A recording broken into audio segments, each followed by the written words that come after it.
Hello. In 2019, my family took a 21-day trip out west, a whirlwind vacation that took us through Chicago to Little House on the Prairie stops in Wisconsin and Minnesota, then on to South Dakota's Badlands and Mount Rushmore, Wyoming's Yellowstone and the Tetons, Utah's Salt Lake, Zion and Arches Parks, fabulous Las Vegas, Nevada, California's Laguna Beach in LA and Joshua Tree, Arizona's Grand Canyon, Colorado's Mesa Verde, the Painted Desert, and more. Trust me, these will be subjects for future videos for sure.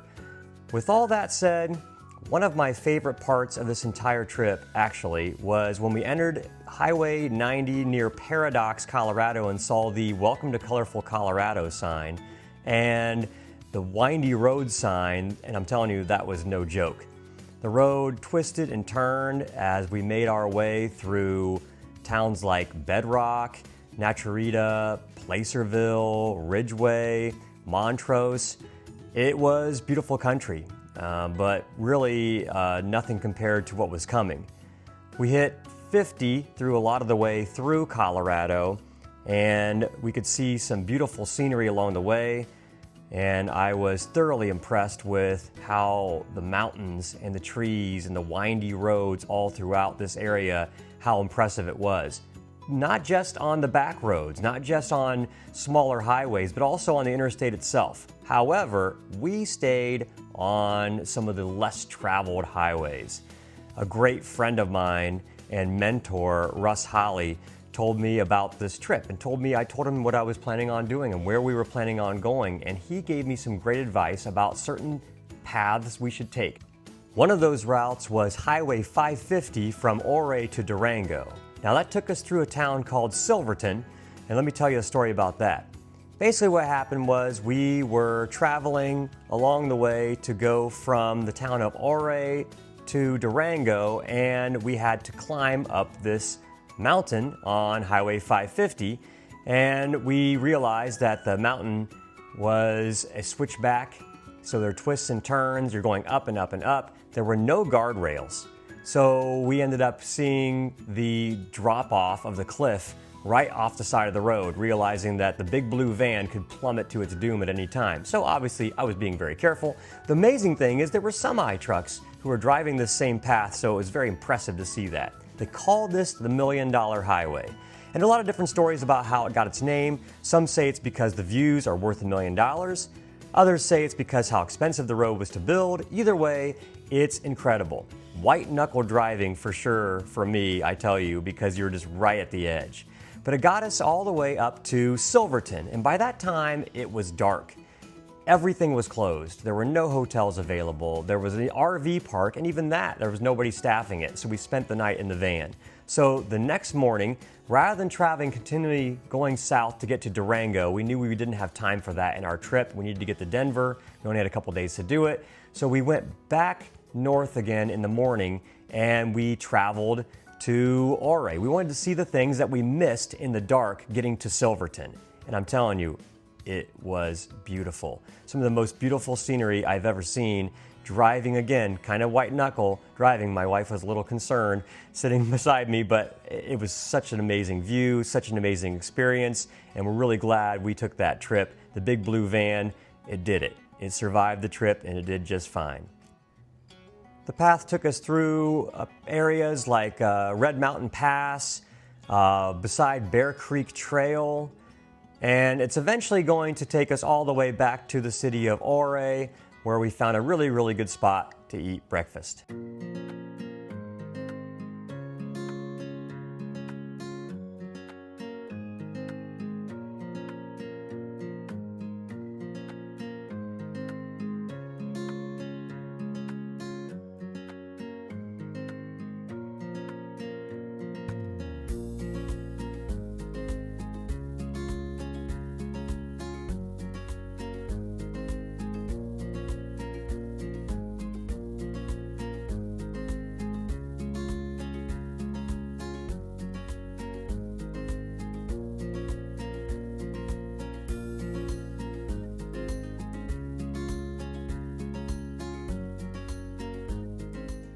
These are some of the most impressive sights that I saw on the trip. You can see how the road just drops right off.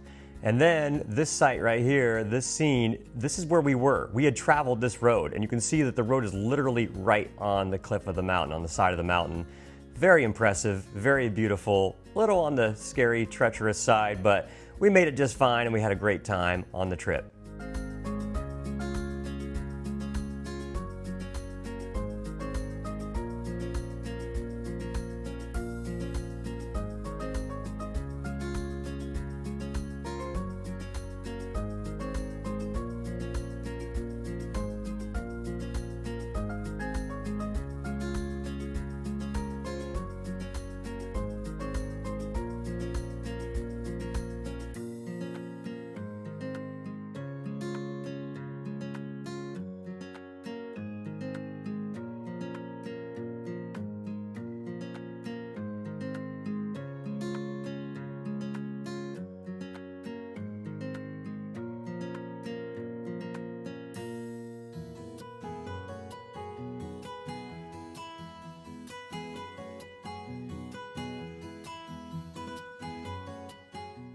As we approached the town of Ouray, you could see it's a little tiny village just tucked into the mountains there. Very scenic, and you can see easily why. It's called the Switzerland of America.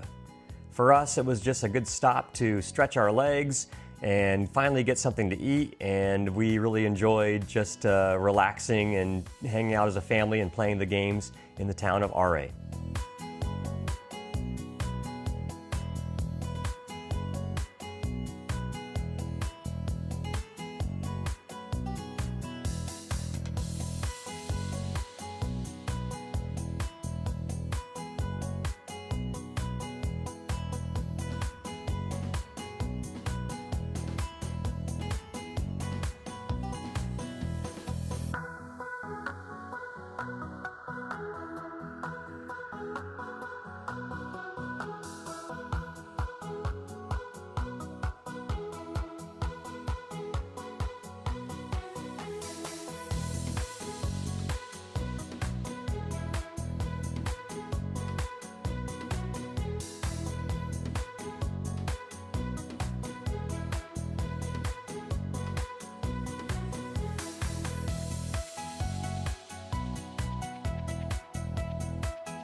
At one point on the trip, as we were going, we saw a sign for Ohio City, and we had to get a picture. Ohio City, Ohio is where we grew up, so to find Ohio City, Colorado, that's impressive.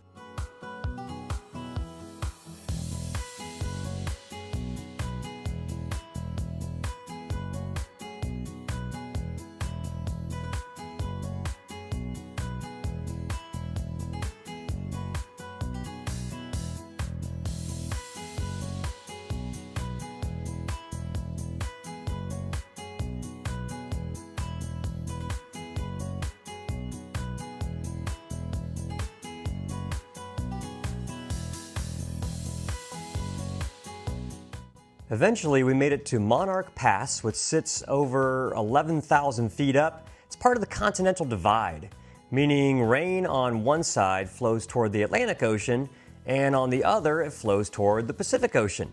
Kind of cool to think about standing right on that line. You could see on a couple of the pictures, it looks like the trees are sort of mowed, where there's paths in between the trees.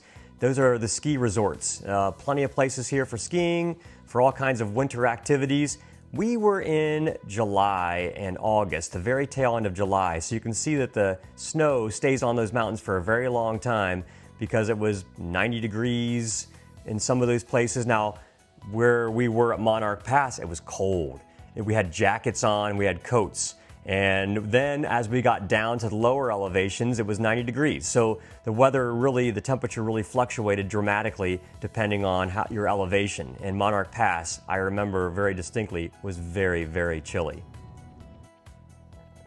After Monarch Pass, we dropped through Salida, Poncha Springs, Nethrop, following the Arkansas River through some wide open valleys.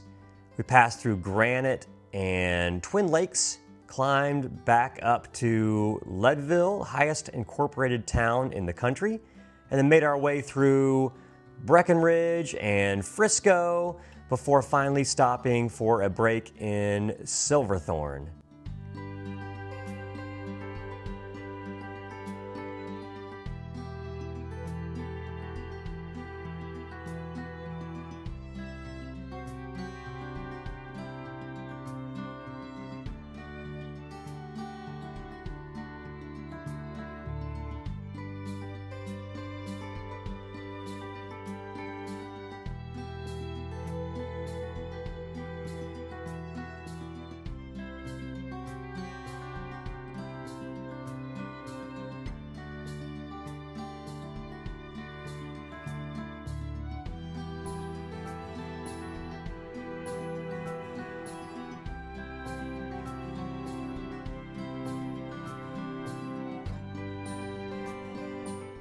The last push into Denver was pretty quick. We wanted to get to Rocky Mountain National Park before it got dark. We had plenty of time to drive around and see the park before that would happen. Unfortunately, we had to settle for seeing the park this way. We saw the outside of the park, the outskirts, very beautiful. You could see some of the Rocky Mountains. As we approached Denver, we got even closer, you see even more Rocky Mountains. There's those ski resorts again. You can see how the trees are manicured in that way. But it was a very beautiful part of the drive. Unfortunately, by the time we actually got into Denver and we got close enough, you can see those clouds up there. They kept building and building and building. And then we ended up with rain, we ended up with fog, and we had to skip seeing Rocky Mountain National Park, which was a real disappointment. Definitely something we're going to save for the next time. Denver, I'm telling you, is a very beautiful city though, and what's really cool about it is you look through your rear view mirror as you're heading east through Denver on 70, you can see in your rear view mirror the Rocky Mountains, Rocky Mountain National Park right behind you. And you look forward and you see this large prairie, flat skyline ahead of you, and it's beautiful. These are some small towns that we saw on the way in to get to Denver, and by the time we got to Denver and got through Denver and had some supper, it was dark. My humble opinion, there's not a lot to see from Denver to Ohio as far as the mountains and the hills. It's fairly flat, but there are some cool things to check out. We went through Kansas. We went to Hays, Kansas, which was the stomping grounds of Wild Bill Hickok, General Custer, and Buffalo Bill Cody, and the kids had a chance to stretch out and see some sights. It was beautiful, even though it's prairie, it's open prairie. You've watched The Wizard of Oz, you know what I'm talking about. We went by Kansas State University, and then we saw the town of Wamego, so we had to check that out because we heard about this Wizard of Oz museum. Unfortunately, the Wizard of Oz museum was closed, so we ended up just checking it out from the outside. We'll have to add that to our to-do list for next time, but we had a great meal, we had a good time, and we kept on going. The start of cross-country season beckoned, so we head through the rest of the trip very quickly, through Kansas City, St. Louis, through the state of Illinois, through Chicago, and then into the great state of Indiana, and back home to the heart of it all in Ohio, where our big blue van rested comfortably in our driveway, ready for the next adventure whenever that would come.